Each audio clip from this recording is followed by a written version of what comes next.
एक छोटे से मध्यम वर्गीय शहर में 14 साल का लड़का रहता था, रोहन। उसके साथ रहती थी उसकी सख्त लेकिन प्यारी दादी सावित्री देवी। पूरा मोहल्ला उन्हें दादी कहकर बुलाता था। दादी 3 चीजों के लिए बहुत मशहूर थी। सुबह जल्दी सबको उठाना, जोर से डांटना और दुनिया का सबसे स्वादिष्ट खाना बनाना। हर समय फोन मत चलाया कर, पहले पढ़ाई कर, यूट्यूब तेरे भविष्य नहीं बनाएगा। रोहन लगभग हर दिन यही बातें सुनता था। लेकिन सच ये था कि रोहन को यूट्यूब बहुत पसंद था। वो एक दिन बड़ा कंटेंट क्रिएटर बनना चाहता था। हर रात वो मशहूर यूट्यूबर्स की वीडियो देखता और सपना देखता कि लोग भी एक दिन उसकी वीडियो पसंद करेंगे। लेकिन एक बहुत बड़ी समस्या थी, पैसे। उसके पिता की छोटी किराने की दुकान घाटे में चल रही थी और घर की हालत दिन ब दिन खराब होती जा रही थी। एक शाम रोहन पढ़ाई करने का नाटक कर रहा था। तभी उसने अगले कमरे में अपने माता पिता की धीमी आवाज सुनी। शायद अगले महीने हम स्कूल की फीस नहीं भर पाएंगे, उसके पिता ने दुखी होकर कहा। रोहन चुपचाप सिर झुकाकर बैठ गया। उस रात वो अकेला छत पर जाकर आसमान के तारों को देखने लगा। धीरे से उसने खुद से कहा, काश मैं भी अपने परिवार की मदद कर पाता।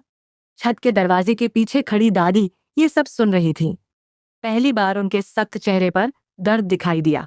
उसी रात जब पूरा परिवार सो गया, दादी चुपके से रसोई में आई।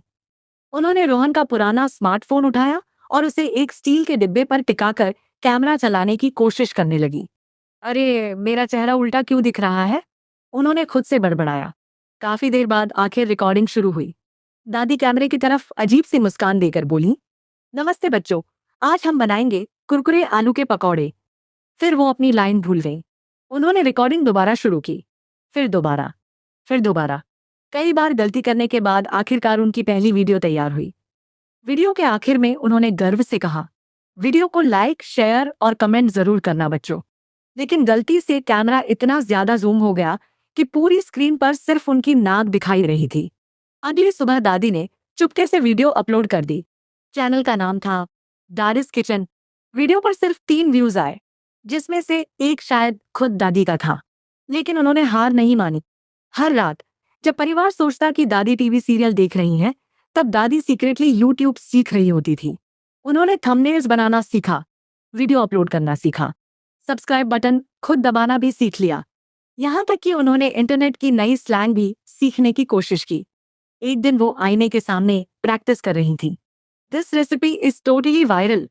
फिर उन्होंने कॉन्फिडेंस से कहा, वेरी सिग्मा कुकिंग। हालांकि उन्हें सिग्मा का मतलब बिल्कुल नहीं पता था।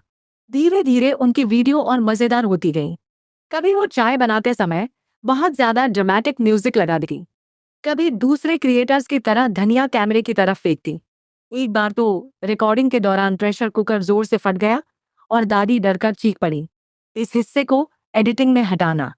लेकिन उन्हें एडिटिंग नहीं आती थी, तो वो चीख फाइनल वीडियो में ही रह गई। एक रात रोहन पानी पीने उठा तो उसने देखा कि रात के 2 बजे भी रसोई की लाइट जल रही है। वो धीरे धीरे किचन की तरफ गया। अंदर का नजारा देखकर वो शॉक में जम गया। दादी फोन के सामने डांस करते हुए बोल रही थी, जल्दी सब्सक्राइब करो बच्चों, नहीं तो पकौड़े जल जाएंगे। रोहन जोर से बोला, दादी। दादी घबरा गई और फोन सीधा आटे के बर्तन में गिर गया। कुछ सेकंड तक पूरी रसोई में सन्नाटा छाया रहा। फिर दादी धीरे से बोली, किसी को मत बताना। रोहन उनके पास बैठ गया। लेकिन दादी, आप ये सब क्यों कर रही हो? दादी ने कबर्ड से एक पुराना स्टील का डिब्बा निकाला। उसके अंदर स्कूल फीस की कई रसीदें रखी थी। रोहन की आंखें फैल गईं। मैं तेरी स्कूल फीस भर रही थी, दादी ने धीरे से कहा। रोहन कुछ बोल ही नहीं पाया। पैसों की वजह से अपने सपने कभी मत छोड़ना, दादी बोली। मैं बूढ़ी जरूर हूं, लेकिन अपने पोते के लिए अभी भी कुछ कर सकती हूँ। रोहन की आंखों में आंसू आ गए। कई सालों बाद उसने अपनी दादी को कसकर गले लगाया।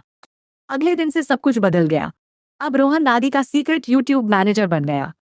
दोनों ने मिलकर किचन को मिनी स्टूडियो बना दिया। टॉर्च बनी स्टूडियो लाइट, प्रेशर कुकर बना फोन स्टैंड, पुरानी बेडशीट्स बनी बैकग्राउंड। धीरे धीरे चैनल बेहतर होता गया। रोहन ने दादी को एडिटिंग और थंबनेल सिखाए। दादी ने रोहन को कुकिंग और पेशेंस सिखाई। उनके वीडियोस में अब हंसी, प्यार और इमोशंस भर गए थे। फिर एक बारिश वाली शाम कुछ ऐसा हुआ जिसने सब बदल दिया। घर की बिजली चली गई थी। रसोई में सिर्फ मोमबत्ती की हल्की रोशनी थी। उस दिन दादी ने बिना किसी म्यूजिक, इफेक्ट्स या कॉमेडी के साधारण दाल बनाई। लेकिन इस बार उन्होंने दिल से बात की। धीरे से वो बोली, जिंदगी कितनी भी मुश्किल क्यों ना हो, घर का खाना और परिवार हमेशा साथ रहता है। रोहन ने वो वीडियो अपलोड कर दी। अगली सुबह उसका फोन नोटिफिकेशन से फटने लगा। 10,000 व्यूज, 50,000 व्यूज तक, 2 lakh views, 10 lakh views. Video viral हो चुकी थी। हर जगह लोग दादी की वीडियो शेयर करने लगे। कमेंट्स की बाढ़ आ गई। ये दादी बहुत प्यारी है, मुझे अपनी दादी की याद आ गई। This is the purest channel on YouTube. बड़े क्रिएटर्स उनकी वीडियो पर रिएक्ट करने लगे। न्यूज चैनल्स उनके बारे में बात करने लगे। ब्रांड्स कोलैबोरेशन मांगने लगे। धीरे धीरे यूट्यूब की कमाई से घर की हालत सुधरने लगी। रोहन की फीस समय पर भरने लगी। उसके पिता ने दुकान ठीक करवाई। घर में खुशियां वापस आने लगीं। लेकिन सबसे इमोशनल पल कुछ महीनों बाद आया। एक सुबह उनके घर एक बड़ा सिल्वर पैकेज आया। पूरा परिवार उत्साह से उसके आसपास जमा हो गया।